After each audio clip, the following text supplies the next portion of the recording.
Hey everybody, good morning, good afternoon, good evening. Welcome to Beekeeping for Newbies. Thank you very, very much for taking the time to listen. I do appreciate you. And as always, feel free to reach out, Jeff, at beekeepingfornewbies.com. It's NEWBEES.com. You can also check us out on the website at beekeepingfornewbies.com, same site, and bestbeekeepinggear.com. We got some different reviews and things on there, particularly not so much reviews right now, but more just tips, pointers, tricks around Varroa management and must-have items for beekeepers and all kinds of fun stuff there. And, of course, we're over at YouTube, youtube.com/@beekeepingfornewbies. A couple things that might be applicable there. There's videos that we have that are about, new beekeepers getting set up, like what type of hive options do you have, things you may want to consider. We have the video around how much does it cost to keep beekeeping. I think I have one video called 5 Reasons You Shouldn't Be a Beekeeper. So there's some things in there. And it's not like I'm trying to pick on anybody. It's just like, hey, if you have a job and you travel all the time and can't do inspections, maybe not the best fit. Things like that. Lots of cool videos on there. Some of them are just, short and silly, and some of them are a little more interesting. I do like the one with the $17 microphone and taking notes using ChatGPT. That's where I basically use the cheap mic, talk about my hive inspection while I'm doing it. And then I take those notes and do a transcription of the audio to text, let ChatGPT catalog it for me, and it's pretty handy. So I got a whole video on exactly how I do that and where I found the mic and all those kind of things. Today's warm-up song is He Went to Paris by my good buddy James Buffet, or as the common folk call him, Jimmy Buffett. And remember, if you're a rum drinker, be sure to take a drink every time you hear a JB song. Unless you have an alcohol problem, then just have a Mick Ultra. That's actually a joke from the show Landman. So if you haven't seen Landman, it's pretty good. It's solid. Definitely worth checking out. All right. One last note before we get in here, because this is going to be Bee Buzz 30, episode 178. I wanted to let you know that Peg DeSanto, we had her on, if the name doesn't ring a bell, she was on episodes 175 and 176 talking about condensing hives and overwintering strategies, insulation, all kinds of really cool things. If you haven't listened to those, go back and check out 175 and 176. But she's the co-founder of Hive Hugger. And if you go to hivehugger.com and you're looking to place an order for anything on there, she has extended that discount code of all caps, BK4N. So it's BK, the number 4, and N as in November, all capitalized. She has extended that discount code that she's offering through the end of the year. So be sure to go over there and check that out if that's something that you would be interested in. All right, we have this list that's been running for probably about a month now. I think I'm at a point where I can kind of catch up. I do have a chance here to run through this and hopefully get it all done. I don't even have that many questions here, but as you all know, I do have a tendency to kind of go off on tangents and my ADD kicks in. Like I didn't tell you guys yet about the cat, like the update on the cat. He's down to he's around 4 pounds right now. And like every part of him that he licks, like after they eat, they kind of like lick their paws and give themselves like a cat shower. Like everywhere he licks, he's like losing his hair. Like he's just, everything's falling apart. We know he's on life support and what can you do? But we found a food combination that he's eating, and he's eating like a horse. He won't stop eating, but he's a trooper. But that's the kind of sidetrack stuff that I do all the time. So I think we've got 1, 2, 3, 4, 5, 6, 7, 8. There's only like 9 questions. So I feel like with 9 questions, we should be able to work through this. And I'm also going to take a quick look over at the Discord room before I wrap up and make sure that I didn't miss any new questions that may have popped up. Okay, so what's the latest I can safely treat for Varroa mites before winter?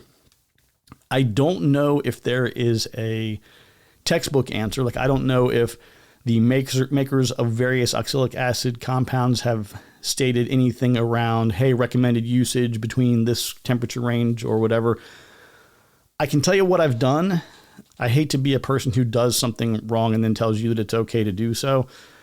I have a pretty temperate climate. Like yes, it does get kind of like air quotes, like really cold here sometimes. But I mean, even on most average winter days for us are probably like in the high 30s, low 40s Fahrenheit. So like 3 to 5 Celsius, something like that. It's just not that cold.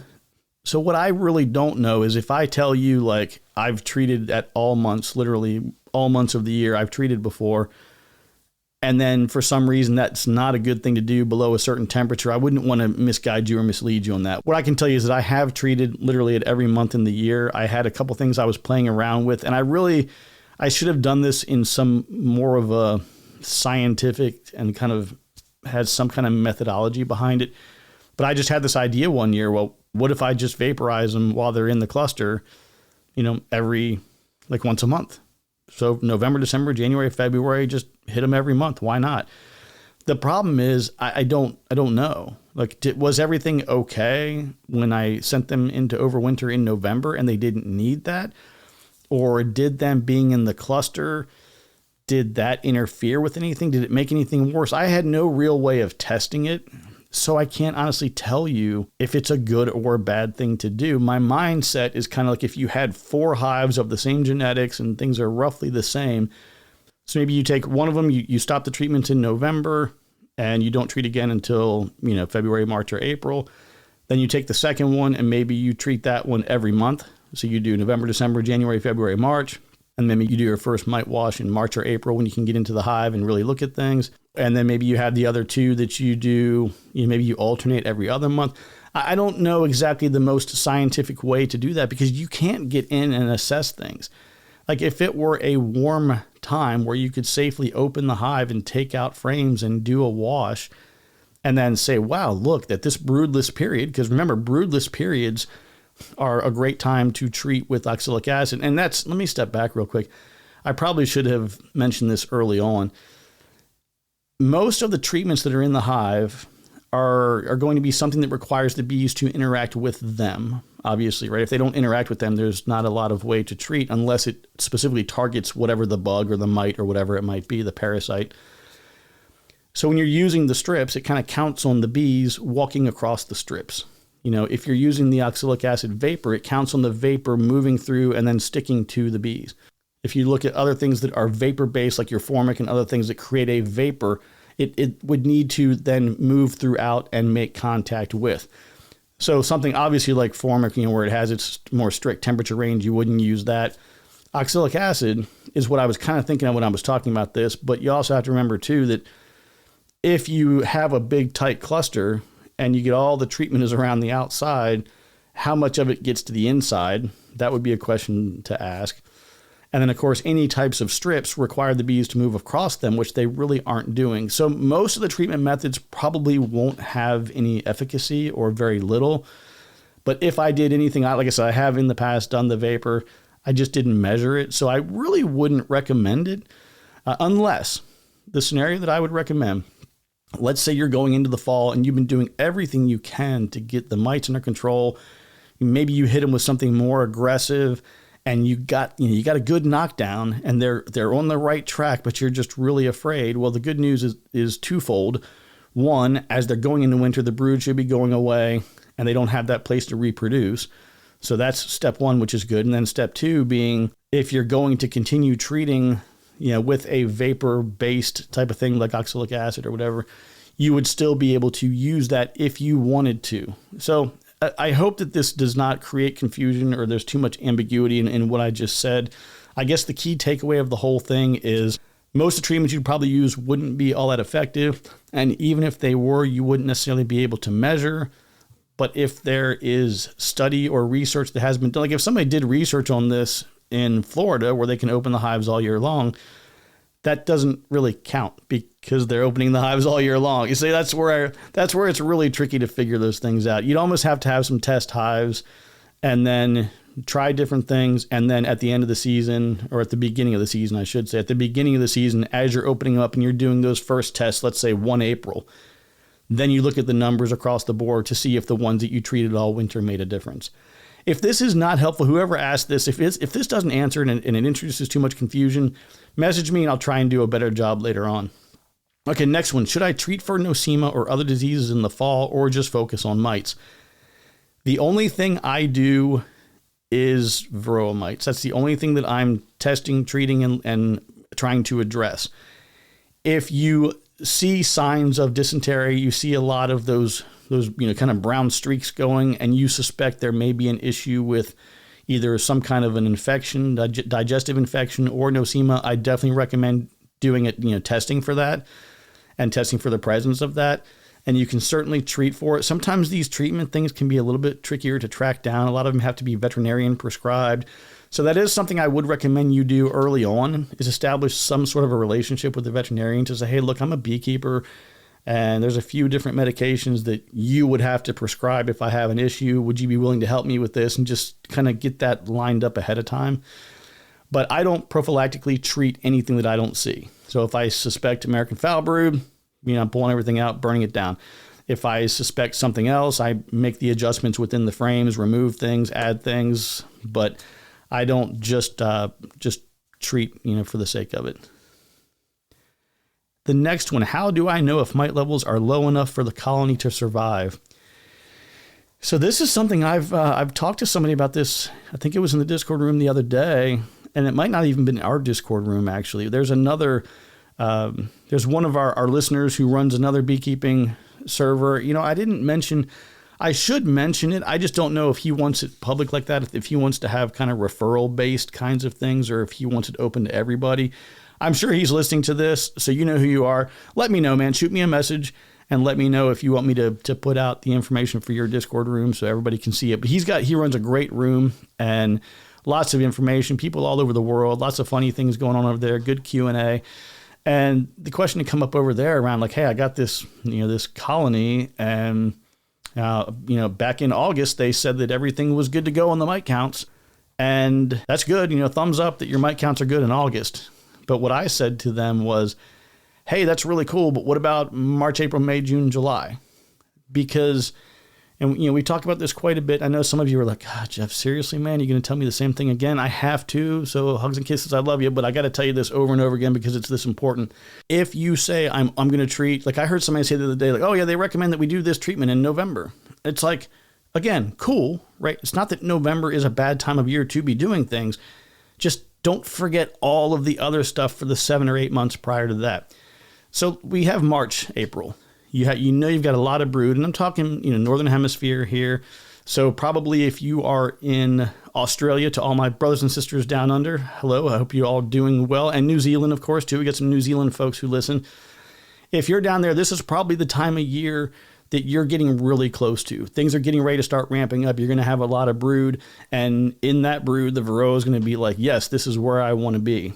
So this is when you've got to get aggressive. Now, some people are going to say, well, I never use oxalic acid because it doesn't get through the cappings and it won't kill anything in the cappings. That's true. But oxalic acid by itself is just dirt cheap. So when you use it, treat, and then treat again in 4 or 5 days, and treat again in 4 or 5 days, and treat again in 4 or 5 days. So you're going to have to do multiple rounds of treatments. And I did the math on this. I posted it somewhere at some point in time. I don't know what it was. It was less than 10 cents per treatment. It's literally like a couple, 2 or 3 pennies per treatment. So for like a dime, for like 10 cents, you can treat, 3 or 4 rounds, 5 rounds, whatever you want to do.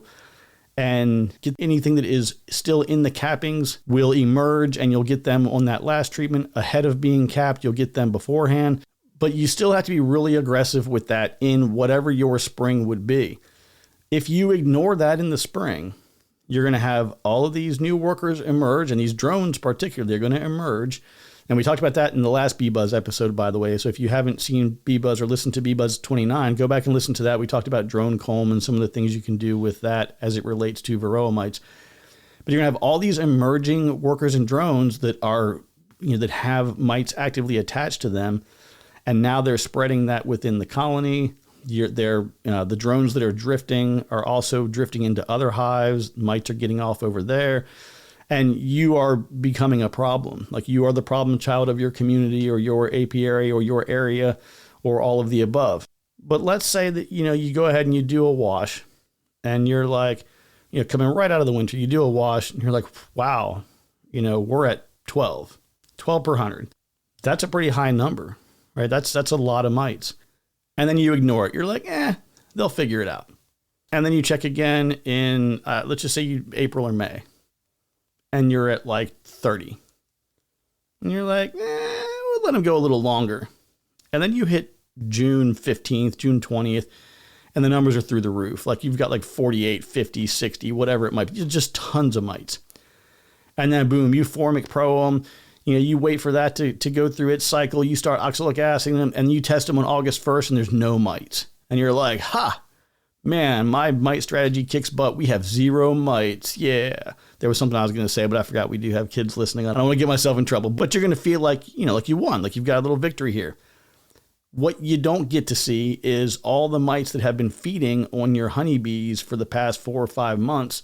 They're doing nothing but spread disease, right? It's not the mite itself. I would think about if you ever see, like yourself, when you go into the woods, or if you see an animal that, a wild animal, and they have ticks on them, right? The ticks themselves, yeah, they're sucking blood, and the animal, with a lot of them, it certainly can drain the animal's energy and things like that. But it's not so much the parasitic loss of blood. It's what disease are they passing on? Like with ticks, you have Lyme disease and Rocky Mountain spotted fever, and you have all these things. It's not like the bite of the mosquito that kills the person. It's the malaria, things like that. So your bees can have a 0 or 1 per 100 mite count and be on the verge of death. Like you can have the whole colony completely collapse in November, December. And you're like, oh my God, what's going on? It must be part of this 60, 70% global losses thing. Yeah, it wasn't my fault. It was something else. I treated with this thing and apparently it's not working. No, you're not working. You didn't follow the plan, right? You have got to be aggressive with this. And on this subject, we have a lot of people who have said this, several times around, hey, I really hate the idea of killing 300 bees, because remember, this is kind of the general rule, a half a cup of bees, 300 per half cup. You're going to use 300 bees to do your mite wash. And they're like, oh, I really don't like the idea of doing that. I get that. I really do. I believe that all life is precious. I believe that we want to preserve it wherever we can. But I also want you to look at it this way, and I've used this example several times. I want you to just think of the colony as a single organism, like a human being. And individual bees are cells, tissues, organs, right? All of those bees together make up the organism. So just like your body sheds dead cells and makes new ones, the colony as an organism sheds bees and makes new ones. Those bees will do anything to protect the colony, to protect the hive. You see it every time you do an inspection. Go in there and start rattling things around with no smoke, no protective gear, and see how quickly they let you know that you are not welcomed. They will give their life to defend the colony or to support the colony. If you said to them, hey, honeybee, we got this thing we want you to do. What do you say? They would probably say, hey, I'm a team player. Let's make it happen. I don't know if they would say that or not, but I'm pretty confident they would do that based on the other actions they typically take, to support the colony. So don't feel bad when you have to do the washes. Think of it this way. If I don't do the washes, instead of losing 300, and let's say you're doing monthly washes, let's just say, and you do them for 6 months, you're looking at 1,800 bees. A queen bee in a flow in her prime can lay somewhere between 1,500 and 2,000 eggs per day. So we're talking 1 day's worth of queen work is going to cover your entire season's worth of mite washes. So I hope that helps a little bit to kind of put that into perspective maybe. Okay, do I need to replace old dark comb before winter or wait until spring? That darker comb, I want you to think of it as kind of like if you've ever seen like scientists and they like dig into the ice and they pull out this, 100-foot piece of ice that dates back, 400,000 years or whatever it was. And they can find things that were in the ice and in the water and in the environment 400,000 years ago. That's kind of the way that I equate comb. Comb is going to store the history of the colony, not in totality. It doesn't tell you everything, but it does provide you with information. And some of it can have no effect on the hive and not be bad at all and just be informational.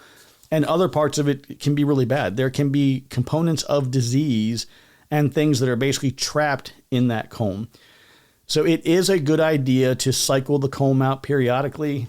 Now, one practice for the longest time is a lot of places that sell nukes.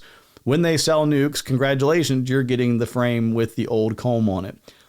It's not personal. It's just, like, hey, you're getting a frame, with this. In the old days, they used to be like, hey, you bring me frames and I'll trade you. And like, that's a bad idea, right? If somebody shows up with brand new frames that have never been used, like, okay, but swapping frames around and stuff from unknown apiaries, generally not a good idea, but you're probably going to get some older, maybe some darker comb.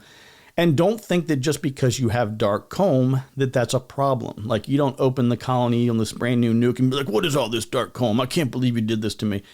It'll darken up pretty quick. I mean, you put in brand new comb and they draw it up and it's nice and pretty and you have this beautiful, pretty comb and everything looks great. And then it rolls around to, August, September, and you're looking at it, and it's starting to darken up. And then by the next season, it's completely almost black, really. It gets dark fairly quickly. Where I really probably don't do a great job of this, it might not be a bad idea to write somewhere in a marker, like 25 or 26 or something that kind of indicates when you put that frame into service. My rule is that if I make contact with a piece of the frame, if I push on a piece of the frame, and it's not pliable, because good, comb needs to be pliable. If you push on it and it's really, really rock solid, that's when I'm like, all right, we got to get rid of this comb. So really dark, gets solid, no good. Now in the winter, when it's cold and you have these frames outside of the hive, so they're being stored, anywhere in your garage, shed, or wherever else, you do have to be really careful when you're moving and manipulating some of these frames, because they do get very brittle when they're cold. That wax can just break right off, and it happens really easily. So I recommend kind of generically maybe saying every 3 to 4 years, you should probably be cycling them out. I know a lot of people who do it every 2 years. It's kind of a moving target for what people like to do. If you have some type of disease present and you've done the research and you're like, oh, wow, this is the type of illness that can be transmitted or retained in the comb, might be good to go ahead and just put an X on those frames and start making a plan to cycle them out, just as kind of a proactive measure. And cycling them out doesn't mean throwing them in the trash. You could take a knife or a blade or whatever. If you're using all wax foundation, just cut out all the old wax. A lot of people will take like a propane torch or whatever and kind of, heat it up and put some high heat on it for a short period of time. That can sometimes help to kill disease and illness. I wouldn't say that's necessarily a foolproof kind of way of doing things. But if most of the issues are going to be within the comb, you cut that out and you're just dealing with maybe a little bit of residual on the edges. But hopefully that won't be too big of an issue. And you can always wash them. Again, some things can go through a soapy water rinse and wash and not be affected by that. But other things can. So just good hygiene and replacing them on some kind of a cycle is definitely not a bad way to go. Okay, should I tip the hive forward to help with moisture drainage? So we talked about this quite a bit in the past. Hasn't come up as much lately. What I tend to do with my colonies, if it's possible to do so, let's say you have a single hive on a single stand by itself, I would cut the back legs about 3/4 of an inch longer than the front legs, as long as the stand was going on a flat surface. And that just helps for primarily anything. Like if driving rain and it pushes a bunch of rainwater up into the entrance, just kind of drains right back out. If you're filling a feeder and for whatever reason you spill some and it falls to the bottom, it can kind of run to, if there's an excessive amount, it can certainly run out the front versus now if it's just sugar syrup, they're going to drink it up anyway. But any kind of moisture that gets on the inside can kind of move to the front. Now, what's interesting is we've talked a lot about lately the condensing hives and the importance of the moisture. So it's nice to have moisture in places where the bees can get to it. It's like in a natural cavity where it would form at the bottom and almost make a little bit of a pool at the bottom they could drink from, or having it on the side walls. What you don't want is having it on the top, dripping down on top of the bees. So this is where a lot of times if you just have a slight little tilt forward, any condensation could form on the top and then hopefully sort of roll forward and then maybe come down towards the front. I think it could help a little bit. I think you're better served, though, to focus on good winter hive body, the physical components. Hive management is probably going to serve you better and have more value to you than focusing on whether or not it's tilting forward. But again, I had one that was facing south and it was slightly tilted backwards. And what happened is a couple of big thunderstorms came through, pushed a lot of water up into it. And then there was the debris that falls down from cappings and things as new workers are emerging. And all of that was at the bottom board and it made this soup. And then the hive beetle went in there and laid some eggs down there. And then I had this bottom board with hive beetle larvae all over it, larvae technically. So hive beetle larvae were all over this thing. You want that to be clean, and that's kind of another reason why it definitely doesn't hurt to have a little bit of a tilt. Next, how much ventilation is too much in a cold climate? Hey everybody, it's me. I am jumping in here. I was editing this episode and I did not answer this question correctly. The question I just read was, how much ventilation is too much in a cold climate? The answer that I gave, which was not the question that was asked, was how much insulation is too much. So I'm going to go ahead and answer the question, and then I'm going to leave my other answer on there. So to answer the question, how much ventilation is too much in a cold climate? You got to remember that when that cool air and the warm air inside the hive meet together and they meet at whatever is the current air's dew point, that is the point at which condensation will occur. You want that to occur lower below the cluster versus up high. So if you have a lot of cool air coming in at the top and you also have warm bees at the top, then that condensation will occur up high and drop down. So you want the condensation to occur down low. Now, if you look at the Hive Hugger package that Peg was talking about, I had somebody who ordered one, they received it, and it made a recommendation of having a 4.5-inch opening for the winter. I'm sure they've done the research and they've figured out that that's the best for them. I know she's up in Minnesota, so that's a pretty cold area of the U.S. Me personally, where I am, I usually leave mine at about 3/4 of an inch, but I don't have a Hive Hugger yet. I will have mine running in a test environment this year and a live environment going in winter of 26 into 27. So I'll have some real definitive data as to what works the best and how everything, comes together with that.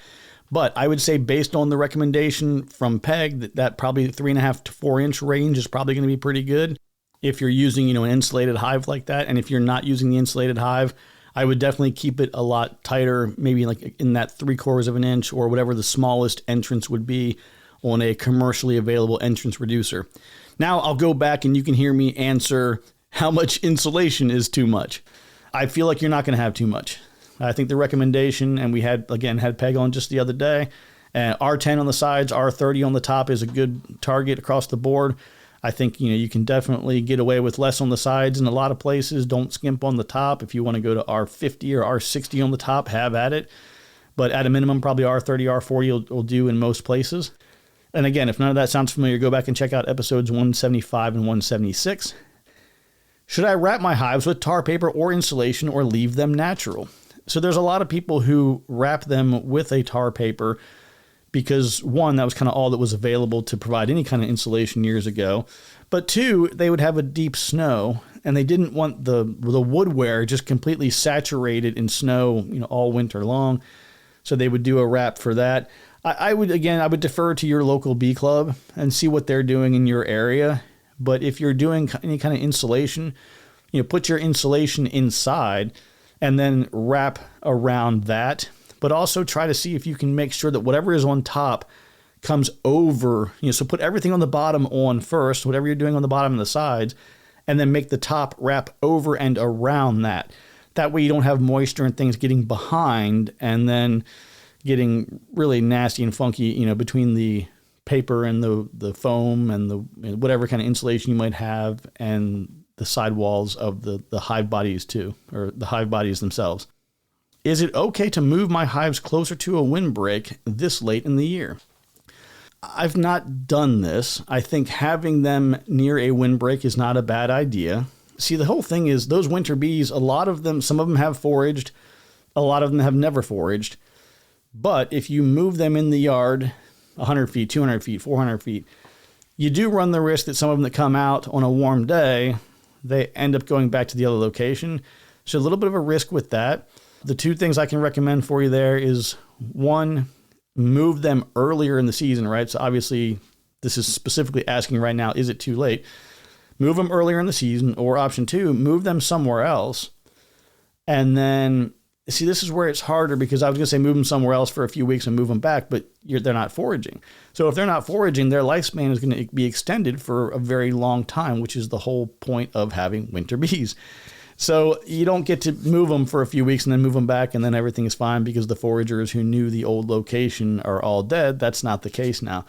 So I think my recommendation probably would be to move them earlier if you can.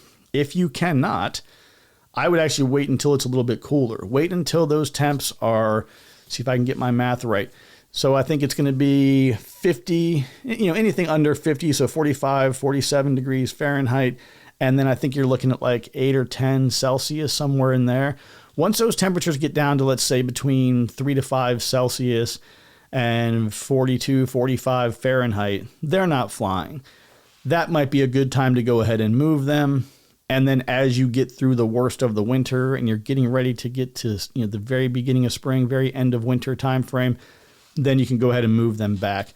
If nothing else, just try to, you can orient the physical hive itself. So if you can't get the move done, let's say right now the opening is facing southwest and you just think, man, I really don't want anything west.